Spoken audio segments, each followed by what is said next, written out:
Hey, just a quick public service message. If you like what I'm doing, subscribe to my channel, okay? Then you'll get all the videos when they pop up into the feed.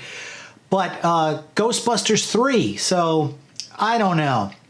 There's this video that went viral today of Dan Rather interviewing Dan Aykroyd. And, you know, there's all this talk about a possible reunion movie with the remaining cast members, and that there's a script being written right now, but he wouldn't name who it was, Dan Aykroyd, but he said it was a team, so it's a duo, it's two people, or maybe more. There's probably a writer's room putting it together. But, you know, here's the deal. Ghostbusters that came out in 2016 with the all-female cast had an amazing cast with Kristen Wiig and Melissa McCarthy and Leslie Jones and Kate McKinnon, who is my SNL crush. I just enjoy watching everything she does. She makes me laugh. And they had a great cast and could have knocked that thing out of the park. And whatever the backlash was about the all-female cast, I think that's a lot of internet rage. That's bullshit. It just, the movie wasn't good, but I put that blame on the script. I think the overuse of the visual effects might have been too much. And then the director, Paul Feig.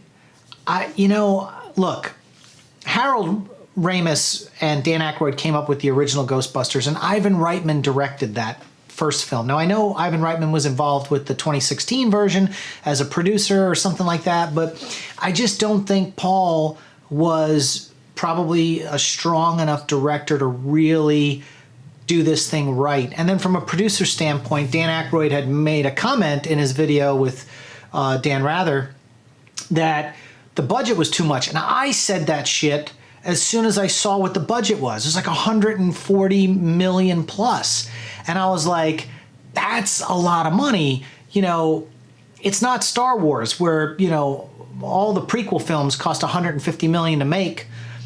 You know, it's Ghostbusters. And, you know, the first couple of films that they did, you know, were back before CGI was even around. So they did everything optical as far as the visual effects. I mean, even the proton packs shooting out the stream was like an animation. It wasn't even, it was like a cartoon. It wasn't even, you know, I mean, there was no CGI back then. So they just didn't do that. Coffee's good today. And so I thought $144 million, and I thought, it can't be the cast sucking up all that. Could it? All those salaries? I don't know, man. And if they would have done the film for $75 million, $85 million, they probably would have made some money. Not that much, but you know, even bringing this thing in at 60 million, let's say 60 million would have been plenty to do Ghostbusters 3. And 144 million bucks, they needed to do 280, yeah. No, $280 million to break even. And I think it pulled in 123 million. I mean, it had some overseas box office, but it was the budget that killed that movie because, you know, and the script was weak. The script was weak. And then the overuse of CGI. If you look at the original Ghostbusters, they only used visual effects when they needed to with the ghost, but there was a lot of stuff with Sigourney Weaver's character and Bill Murray in the house and things. They didn't go all out with constant CGI and things like that. And I feel like they just really overdid it with the visual effects, and that's where they got their ass handed to them on that film. Because when you have Kristen Wiig and Melissa McCarthy and Kate McKinnon and Leslie Jones, they are so solid as actors and comedians that it can't be their fault. It had to be whoever was steering the ship. And so, you know, and I don't know, you know, they talked about once the 2016 Ghostbusters was released, they talked about, we're going to have an animated series, we're going to have cartoons, we're going to launch comic books, it was like this whole rebranding and launching and all this kind of stuff. And then like when that Ghostbusters reboot tanked at the box office, it was like, whoa, horsey, they pulled back the reins on everything. And now Dan Aykroyd is once again, you know, and without Harold Ramis, I mean, the story that's been floated around that they haven't been able to really nail the script down is like Bill Murray said he'd only come back, and this is all internet jargon. I don't know how much of it is solid, but that he wouldn't come back unless he was a ghost, because he wanted to be dead and didn't want to be in the movie. He didn't know what else he could do with the character because he felt he did everything in the first two films. Peter Venkman.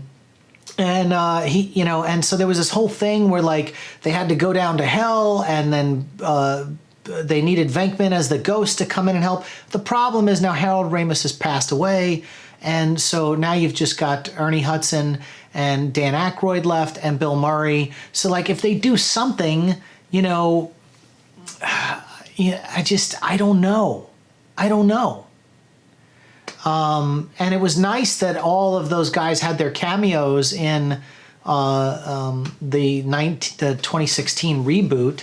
I love Ernie Hudson. He's awesome. He's so cool. Met him one time at a convention, and he's just an awesome guy. And, you know, Bill Murray, you know, it's like once he did that, was it Lost in Translation? And, you know, he was nominated for an Oscar and all. I just feel like he thinks like this kind of stuff is a step back, you know, because his career is like it came up to the pinnacle, to the height of where it needed to be, and when you're nominated for an Oscar and all that other kind of stuff, and then what do you do from there? Do you go back to doing Ghostbusters again? I kind of feel like that's what he thinks. But I don't know. And Dan Aykroyd, he's just been holding on to this dream for so long.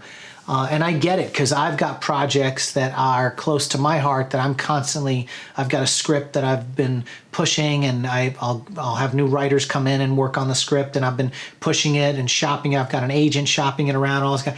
And it's been 10 years, I think, I've had this script. And so I get when you're possessive over a property, especially something that, you know, was such a hit in the glory days for Dan Aykroyd.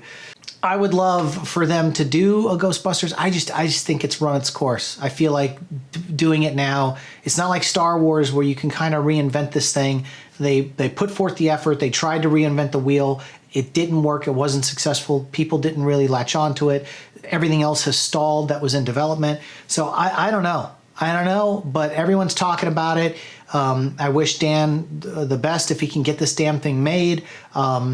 But everybody, you know, is starting to fall off. I think you bring in, if you really wanted to, you bring in Seth Rogen or one of those guys to really take this thing to the next level.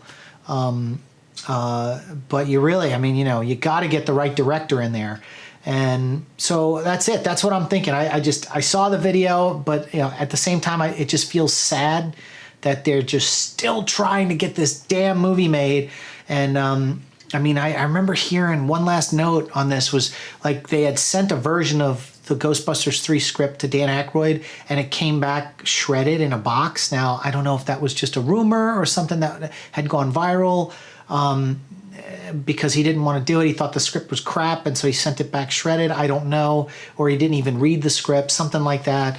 I just feel like, if you have to drag somebody back. Even Mark Hamill, after reading the script for The Last Jedi, fundamentally disagreed with everything that was done to his character, but he did it anyway because of the project and the passion and the people wanted him back and all that stuff. And same thing with Bill Murray. It's like, man, dude, get your heart back into it. You know, it's some of the shit you wrote in on. Granted, you had Saturday Night Live and Stripes and all that other kind of stuff, but you kind of, Harold Ramis, man, it's like, you guys started that thing, you know, and then Dan Aykroyd jumps on board. You guys all, come on, Ernie Hudson. We can make this happen. But I don't know how they do it. If Dan Aykroyd is the only Ghostbuster with Ernie Hudson, and they were going to have Bill Murray be the ghost, but now Harold Ramis is dead, so where is he? Because if you have Bill Murray as a ghost, people are going to expect Harold Ramis to come back as a ghost, and it's just I don't know how they're going to do it. I don't know how they're going to do it, unless they can creatively write and figure out how to do it. But I don't know, man. I just think they should just let sleeping dogs lie. And that's my thoughts on Ghostbusters 3. What do you guys think? I mean, talk to me in the comments. Do you think we should have a Ghostbusters 3? I mean, is it really just 80s nostalgia that people want to have this thing come back from the dead again? You know, share this video, and talk to me in the comments sections. Don't forget to subscribe to the channel, and we'll see you on the next video.